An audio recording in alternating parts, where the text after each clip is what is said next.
अस्सलामुअलैकुम वरहमतुल्लाहि वबरकातुहू।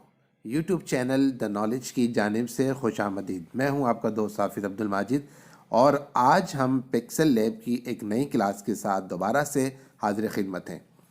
आज इंशाल्लाह हमारी क्लास नंबर 11 होगी, जिसमें हम पिक्सल लैब के कुछ मज़ीद फंक्शंस को देखेंगे और उनको इस्तेमाल करने की कोशिश भी करेंगे और देखेंगे कि उनको कैसे इस्तेमाल किया जा सकता है। पिक्सल लैब को जब हम ओपन करते हैं तो इसमें पहली ऑप्शन जो टेक्स्ट से रेलिवेंट थी उस पर हम तफसील से काम कर चुके हैं, जबकि शेप्स और स्टिकर्स या इमेजेस वगैरह जब हम कोई गैलरी से लेकर आते हैं तो उस पर क्या काम किया जा सकता है उस पर हम वर्क कर रहे थे। उसमें पहली option stickers, import, draw, shapes, इन पर हम तफसील से काम कर चुके थे।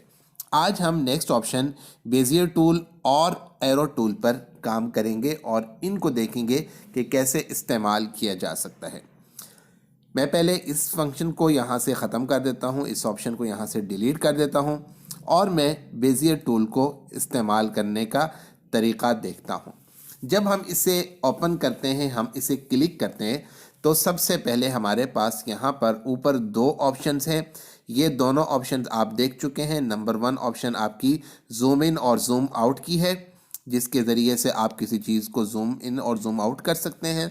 और इस जब इसे लॉक करने के बाद ये दूसरी ऑप्शन आपकी ग्रिड की है, जिसमें हम किसी चीज़ को किसी जगह पर जब एडजस्ट करते हैं तो उसकी सेटिंग करने के लिए हम इसे इस्तेमाल कर सकते हैं। ये हम बाद में भी देखेंगे, कुछ हम पहले इस पर बात कर चुके हैं। नीचे जब हम यहाँ पर आते हैं तो हमारे पास यहाँ पर कुछ ऑप्शंस हैं। इनमें सबसे पहले हमारे पास प्लस का निशान है। प्लस का निशान का मतलब कि आपने जो काम ऊपर किया उससे रेलिवेंट आप एक और चीज़ नीचे ड्रॉ कर लेते हैं सिर्फ प्लस के निशान से, और माइनस से आप उसे ख़त्म कर लेते हैं। प्लस से आप उसे बनाते हैं, माइनस से आप उसे ख़त्म कर लेते हैं। और ये वाली जो ऑप्शन है ये आपको बताएगी कि आपने जो ऑप्शन अभी बनाई है, अगर आप ऊपर वाली ऑप्शन पर जाना चाहते हैं या आपने यहाँ पर 3-4 चीज़ें बनाई हैं और आप ऊपर वाली ऑप्शन या उससे ऊपर या नीचे वाली ऑप्शन पर आना चाहते हैं, तो इन एरोज़ की मदद से आप ऊपर और नीचे जा सकते हैं। ठीक है, ये देखें, मैं इस वक्त आपको ये निशान नज़र आ रहा होगा। जब मैं इस पर क्लिक करूँगा तो अब वो निशान ऊपर जा चुका है, और अगर मैं इस पर क्लिक करता हूँ तो वह निशान नीचे आ चुका है। 3 का मतलब ये है कि आपने इस वक्त 3 लेयर्स बना ली हैं या 3 चीज़ें आपने ड्रॉ कर ली हैं। यहाँ पर भी आपको ऑप्शन नज़र आ रही है। ये चीज़ आपकी जो आपने बनाया होगा उसकी एक डुप्लीकेट या कॉपी बनाने के लिए इस्तेमाल किया जाता है। मैं इन सारी ऑप्शंस को यहाँ से ख़त्म कर रहा हूँ, सिर्फ एक ऑप्शन को बाकी रख रहा हूँ।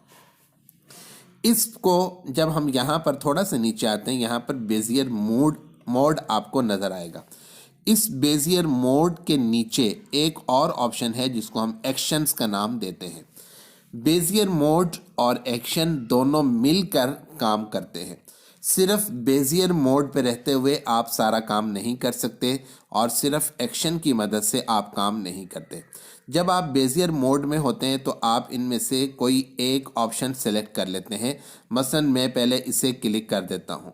जब मैं इस पर क्लिक करता हूँ तो मेरे पास एक्शंस के अंदर, यानी इस ऑप्शन पर रहते हुए इसकी कौन कौन सी कैटेगरीज या कौन कौन सी ऑप्शंस हैं वो मेरे पास यहाँ पर शो हो जाती हैं। मैंने इसको सेलेक्ट किया और अब मैं यहाँ पर प्लस वाले निशान पर अगर आऊँ तो देखिए मेरे पास यहाँ पर जो निशान था वो ख़त्म हो चुका है। अब मैं अगर ख़ुद से यहाँ पर कोई लाइन बनाना चाहूँ तो मैं इस तरीके से एक लाइन ड्रॉ कर सकता हूँ और यहाँ से ऊपर ले जाऊँ। यहाँ से मैंने दोबारा क्लिक किया और यहाँ पर आकर इस तरह से कुछ ऑप्शन इस्तेमाल कर सकता हूँ। यूँ समझिए कि अगर आप पेन टूल इस्तेमाल करते हैं तो ये उस तरह से एक काम करता है। ये देखें, छोटी छोटी अगर आप कोई चीज़ ड्रॉ करना चाहते हैं या किसी चीज़ के स्केच बना रहे हैं और उसे रीटच करना चाहते हैं तो आप इस ऑप्शन को इस्तेमाल कर सकते हैं। जैसे आप बड़े टूल्स के अंदर पेन टूल इस्तेमाल करते हैं, सेम यही ऑप्शन है। ठीक है। और इसी के अंदर जो दूसरी ऑप्शन है वो ये वाली है, आप इस पर क्लिक करेंगे। जब आप इस पर क्लिक करते हैं तो ये आपकी एक ऑप्शन को पूरा कर देता है, एंड वाली ऑप्शन के साथ मिला देता है, दूसरी ऑप्शन के साथ टच कर देता है। अब अगर आप वहाँ पर जाकर दोबारा से क्लिक करेंगे तो आपके पास एक और ऑप्शन आ जाती है, दोबारा से फिर वही पेन टूल स्टाइल स्टार्ट हो जाता है। ठीक है जी, जिस तरह भी आप बनाना चाहें आप बना सकते हैं। तीसरी ऑप्शन आपके पास ये वाली है, जब आप इस पर क्लिक करते हैं तो आपके पास एक नई विंडो आ जाती है कि जो कुछ आपने बनाया इसे अगर आप बड़ा या छोटा करना चाहते हैं तो आप यहाँ पर कर सकते हैं। ठीक है जी, ये आपने बड़ा या छोटा करना है। मैं इसे ओके कर देता हूँ। ये पिछली जो ऑप्शन थी, अब देखें मैं दोबारा से एडिट में आ गया। ये जो ऑप्शन है इसके अंदर ये आपने क्लिक किया इसके ऊपर, ये आपके पास ऑप्शन आ गई, इसके ऊपर आप काम कर चुके हैं। ये जब आप काम कर रहे होते हैं तो असल में ये आपकी ऑप्शन को दूसरे के साथ टच कर देता है। यहाँ पर हम आते हैं, अगर आपने लास्ट वाली ऑप्शन को डिलीट करना हो तो आप उस ऑप्शन पर आकर क्लिक करते हैं। इस पर जब हम क्लिक करते हैं, ये लास्ट ऑप्शन, ये आपकी पिक्चर को रोटेट करने के लिए इस्तेमाल होता है। ठीक है, दूसरी ऑप्शन यहाँ पर आ जाए, इसको मैं पहले ख़त्म कर देता हूँ ताकि आपको अच्छे तरीके से बात समझ में आ जाए। मैं दोबारा से बेजियर मोड पे आता हूँ और अब मैं इस ऑप्शन पर आकर काम करता हूँ। इस ऑप्शन पर मुझे आने का क्या मकसद क्या है और ये फ़ायदा क्या है। देखें, इस वक्त जो चीज़ मैंने ड्रॉ की है, इस चीज़ को मैं अगर साइज़ करना चाहूँ या रीशेप करना चाहूँ तो मेरे पास ऑप्शन होनी चाहिए। मसलन मैं चाहता हूँ कि मैं यहाँ से जो मेरे पास ये कर्व है इसे मैं थोड़ा सा ऊंचा कर दूँ, थोड़ा सा नीचा कर दूँ, यहाँ से कर्व को थोड़ा सा ऊंचा करूँ या नीचे करूँ, या दरमियान में मैं कुछ और ऑप्शन इस्तेमाल करना चाहूँ तो फिर मेरे पास ये दूसरी ऑप्शन है। मैं इस पर क्लिक करूँगा, यहाँ पर मैं इसे थोड़ा सा नीचे कर देता हूँ इस ऑप्शन पर। अब इसकी जो ऑप्शन स्टार्ट होंगी वो ये होंगी। जैसे ही मैंने इसको क्लिक किया आपने देखा कि फौरी तौर पर एक हैंडल मेरे पास शो हो गया। इस हैंडल का एक ऊपर वाला हिस्सा है और एक ये नीचे वाला। इस नीचे वाले हिस्से की मदद से मैं पकड़कर इसे ऊपर नीचे इस तरीके से कर सकता हूँ, और अगर मैं इसे रीसाइज करना चाहूँ या रीशेप करना चाहूँ तो मैं यहाँ से भी कर सकता हूँ। ठीक है, ये मैं रीशेप कर रहा हूँ। और अगर मुझे इस वाले हिस्से पर करना हो तो मैं यहाँ पर क्लिक करूँगा, हैंडल मेरे पास यहाँ पर शो हो जाएगा। मैं यहाँ पर इसे चेंज कर सकता हूँ जैसे भी मैं करना चाहूँ, जिस तरह की शेप में बनाना चाहूँ यहाँ पर बना सकता हूँ। ये दूसरी ऑप्शन अपने निशान से शो हो रही है कि जैसे ही मैं इस पर क्लिक करूँगा दरमियान में एक सेंटर पॉइंट मुझे मिल जाएगा। देखें, मैंने क्लिक किया और मुझे एक पॉइंट मज़ीद यहाँ पर मिल गया है। अब इस सेंटर पॉइंट को अगर मैं यहाँ पे हिलाना चाहूँ तो मेरे पास दो हैंडल बन चुके हैं, एक ये वाला हैंडल और एक ये। मैं इसको पकड़ कर यहाँ से बड़ा करना चाहूँ, ऐसे घुमाना चाहूँ, इसको पकड़ के ऐसे करना चाहूँ, यहाँ पर करना चाहूँ, ऐसे करना चाहूँ, जैसे मैं करना चाहूँ मेरे पास मुकम्मल ऑप्शन मौजूद है। अगर मैं इसी पर रहते हुए दोबारा से इस पर क्लिक करूँ तो आप देखेंगे कि इसके बाद एक और मेरे पास पॉइंट बन चुका है। ये वाला जो तीर का निशान या एक एरो का निशान आपको नज़र आ रहा होगा, आखिरी पॉइंट जो भी होगा जिसके ऊपर हैंडल शो हो रहे होंगे, अगर मैं यहाँ से क्लिक करता हूँ तो इसके बाद इस तरफ एक और पॉइंट शो हो जाएगा। ठीक है, अगर मैं यहाँ पर क्लिक करता हूँ, इस पर मैंने क्लिक किया और मैं यहाँ दरमियान में एक पॉइंट बनाना चाहता हूँ तो मैं दोबारा इस पर क्लिक करूँगा, दरमियान में एक पॉइंट बन गया। मैं इस पर क्लिक करता हूँ और मैं चाहता हूँ कि यहाँ पर एक पॉइंट बने तो मैंने इसको पहले सेलेक्ट कर लिया और यहाँ से क्लिक कर दिया। अगर मैं चाहता हूँ कि मैं यहाँ पर एक पॉइंट ऐड करूँ तो मैं इसको क्लिक करूँगा और यहाँ पर क्लिक करने से मेरा एक पॉइंट ऐड हो जाएगा। और अगर इन दोनों के दरमियान में भी करना चाहूँ तो मैं दोबारा से इस पर क्लिक करूँगा और एक पॉइंट और यहाँ पर ऐड कर लूँगा। ये पॉइंट जितने मैं ऐड करता जाऊँगा उतने ही मेरे पास ऑप्शंस होंगी कि मैं अपनी शेप को जैसे भी करना चाहूँ मेरे पास ऑप्शन होंगी।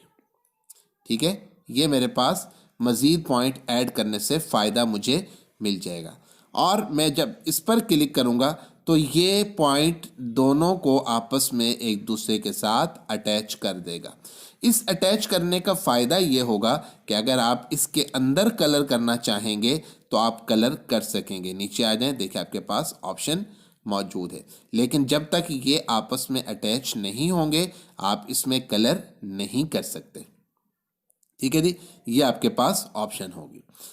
और ये सेम वही चीज़ अगर आप अपने इसको बड़ा या छोटा करना चाहते हैं, ऑप्शन आपके पास मौजूद है। और इसे रोटेट करना चाहते हैं तो आप कर सकते हैं। इसकी मदद से आप इसे ओके कर देते हैं, सिलेक्ट कर लेते हैं और अब आप इसे पकड़कर जहां भी रखना चाहें, जिस तरीके से रखना चाहें आप वहां पर रख सकते हैं। नीचे आ जाएं थोड़ा सा, ये जो आपने बनाया है ये एक आउटलाइन है। इस आउटलाइन को हम स्ट्रोक भी कहते हैं, ये मैं पहले डिस्कस कर चुका हूँ। आप अगर इसे मोटा करना चाहते हैं, छोटा करना चाहते हैं, आप यहाँ से कर सकते हैं। और ये जो इसका लास्ट वाला पॉइंट है, इसको आपने क्या शेप देनी है, बिल्कुल सीधा रखना है जैसे ये अभी हो गया। अगर आपने इसको गोल रखना है जैसे अभी आपको नज़र आ रहा है, अगर आपने इसको थोड़ा सा तिरछा रखना है तो भी आपके पास ऑप्शन मौजूद है। और इस कलर को अगर आपने फुल ओपेसिटी के साथ रखना है तो आप इसे कम या ज़्यादा यहाँ से कर सकते हैं कलर को। ठीक है, और कलर कौन सा देना है आपके पास यहाँ पर ऑप्शन है, colour single colour, multi colour, जो भी आप चाहते हो आप यहाँ पर उसे कलर दे सकते हैं। ये है आपका टोटल बेजियर मोड जो आपने यूज़ करना सीखा कि आप इसे कैसे इस्तेमाल कर सकते हैं। इसकी मदद से आप बहुत ज़्यादा शेप्स क्रिएट कर सकते हैं। उसके बाद हमारे पास एक सिंपल सा ऑप्शन है एरोस कीज़ का। इसमें आपके पास सबसे पहली चीज़ आ जाती है इसका साइज़, आप इसे छोटा या बड़ा जितना करना चाहते हो। फिर उसके बाद इसका एक स्टार्ट पॉइंट होता है, एक एंड पॉइंट होता है। इन दोनों को अगर आपने चेंज करना हो तो आप यहाँ से कर सकते हैं। ये देखें, ये इसका है बिगनिंग एरो साइज और इसका स्टार्ट वाला जो है वो साइज़ ये वाला होगा। साइज़ को आप बढ़ा सकते हैं, छोटा कर सकते हैं। ठीक है, साइज़ और किस तरह की शेप होनी चाहिए वो आप शेप यहाँ से चेंज कर सकते हैं। ये उसका एंड पॉइंट है, नीचे आपके पास एंड एरो साइज है, उसे आप बड़ा छोटा करना चाहें वो आप कर सकते हैं। उसको आप जो स्टाइल जो साइज़ देना चाहें वो आप दे सकते हैं।